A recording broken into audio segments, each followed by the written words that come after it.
নিজের তৈরি বিমানে আকাশ ছুঁয়েছেন ইলেকট্রিক মিস্ত্রি মোহাম্মদ জুলহাস মোল্লা, কিন্তু নিজের জীবনে কখনো হেলিকপ্টার বা প্লেনে চড়েননি।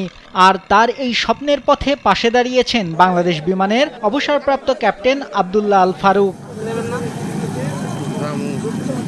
রোববার সকাল 10:30টায় হেলিকপ্টার যোগে মানিকগঞ্জের শিবালয়ে আসেন ক্যাপ্টেন ফারুক। তিনি পরিদর্শন করেন জুলহাসের উদ্ভাবিত বিমান, দেন গুরুত্বপূর্ণ পরামর্শ আর পূরণ করেন জুলহাস ও তার পরিবারের হেলিকপ্টারে ওঠার ইচ্ছে।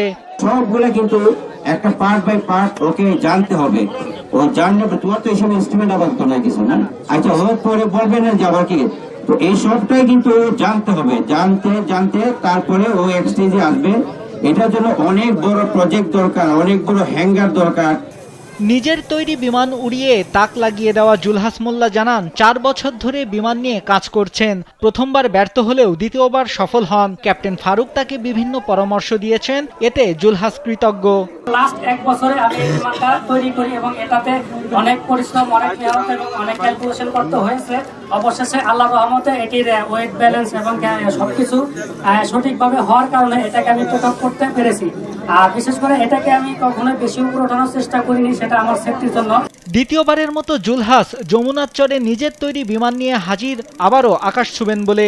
এ সময় জুলহাসের বিমান উড়ানোর দৃশ্য দেখতে হাজারো মানুষের ঢল নামে চরে। অনেকেই তাকে রাষ্ট্রীয় পৃষ্ঠপোষকতার দাবি জানিয়েছেন। বাংলাদেশে অদ্যাবধি আমরা বিভিন্ন ভিডিওতে বিভিন্ন রকম অনেক সময় তথ্য দেখছি, কিন্তু অদ্যাবধি কেউ আকাশে প্লেন উড়াতে সক্ষম হয় নাই। জুলহাস যে প্লেনটা আবিষ্কার করছে, এতে বাংলাদেশের ভাবমূর্তি আরও উন্নত হয়েছে, বিদেশের কাছে আরও এদের গ্রহণযোগ্য। আমাদের ইচ্ছা, আমাদের এলাকার ছেলে, সরকার এর গাইড দিয়ে এরা আরও উন্নত কাজে লাগায়। এরপর দুপুর 1টায় দ্বিতীয় দিনের মতো আকাশে উড়ান তার তৈরি বিমান। এক অসাধারণ ইলেকট্রনিক মিস্ত্রির অসাধারণ এই সফলতা যেন বাংলাদেশকে নতুন এক উচ্চতায় নিয়ে যাচ্ছে। নাইমুল হাসিব, কালবেলা।